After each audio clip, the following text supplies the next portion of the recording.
Good morning, guys. We're starting off with Danielle today. I'm glad I went to see Mr. Terupt. It wasn't easy, but it would have been a lot harder alone.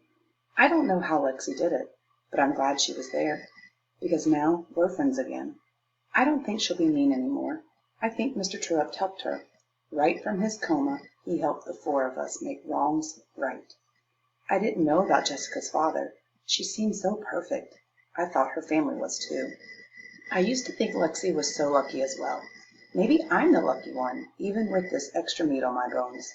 Maybe we're all lucky for having Mr. Terupt. I've been trying to figure out why the accident happened.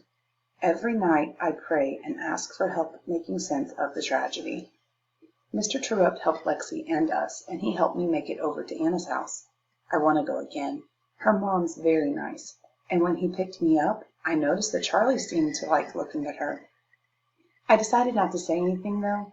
Not to Charlie, or about wanting to go over to Anna's again. Not yet. At home, Mom and Grandma asked me how my visit went as soon as I walked in the kitchen.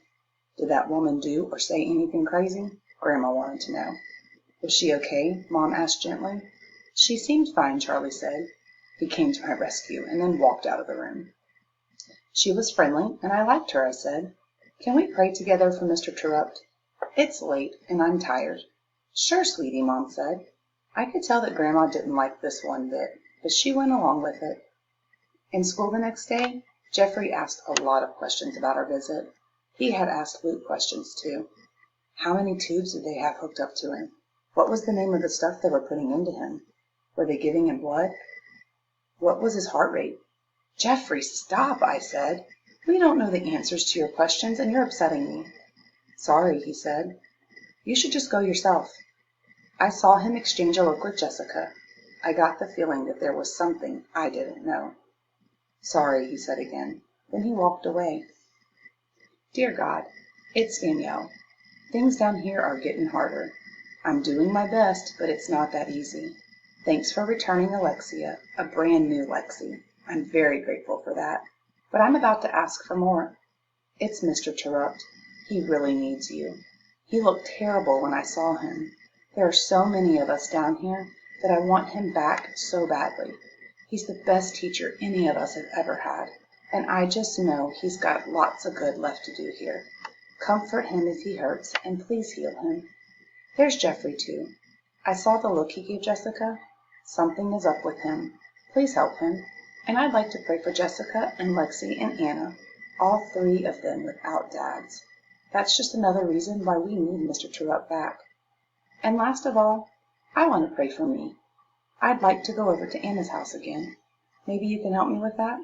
I've also been thinking a lot about who's to blame for Mr. Terupt's accident.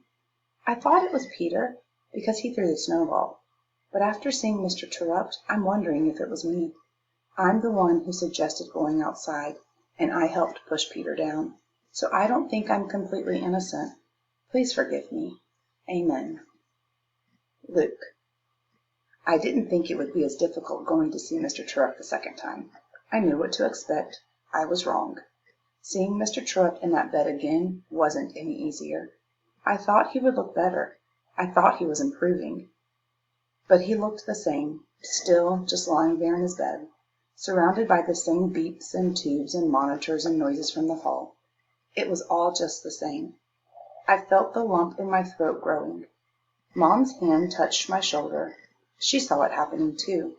I stood at the side of my teacher's bed in a state of disbelief, feeling helpless. Then the doctor walked in.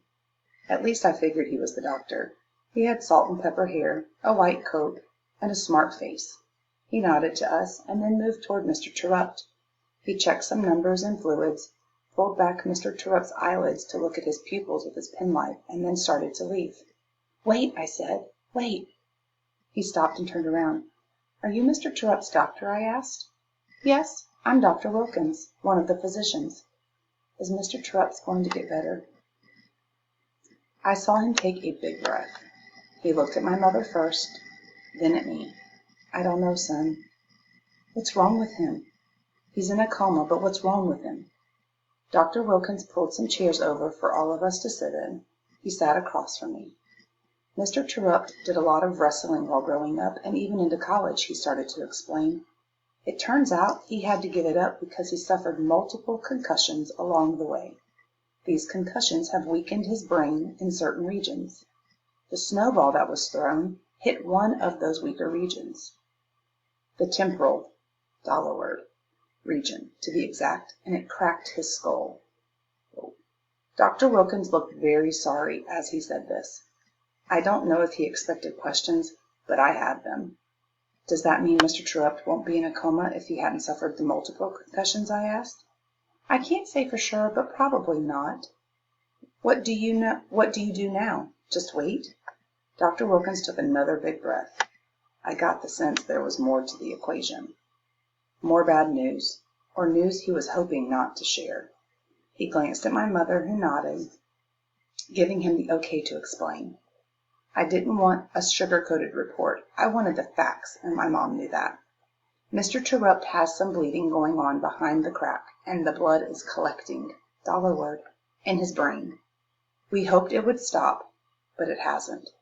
He'll need to undergo brain surgery so that we can clamp the bleeding vessels. And then he'll be okay? If it works? Hopefully, yes. I heard the word if loud and clear. And if it doesn't, I said. Brain surgery is risky. There's always a chance the patient won't recover. You mean die, I said. Mom put her arm around me. What's your name, son? Luke. Yes, Luke.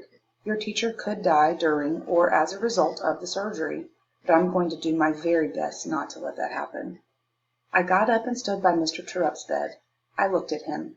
Dr. Wilkins got up and stood next to me. He's a pretty special teacher, isn't he? The doc said. I could only nod. Speaking would have made me cry like a baby. I'll do my best, Luke. That much I can promise. He squeezed my shoulder and left the room. Brain surgery, I thought. Mr. Terupt might never come back.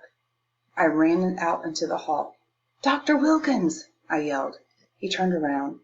Does anyone else in my class know what you told me?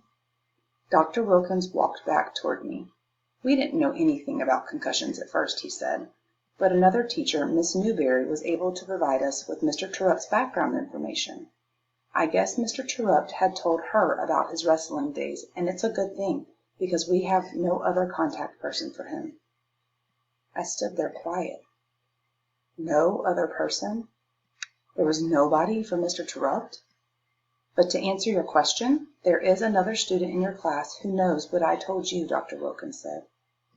Who? I think he said his name was Peter.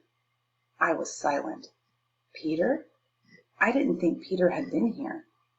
Dr. Wilkins turned to leave. Wait, I said. Does Peter know about the concussions, or just that the brain surgery is next? Just about the brain surgery. Why do you ask? Because Peter threw the snowball. I'm going to stop there. We're going to begin the month of April next. Whoa, that was deep and that was heavy. So, why do you think Luke wanted to know if Peter knew about the whole story? Why is that important to Luke? Comment below with your thoughts. See you guys tomorrow.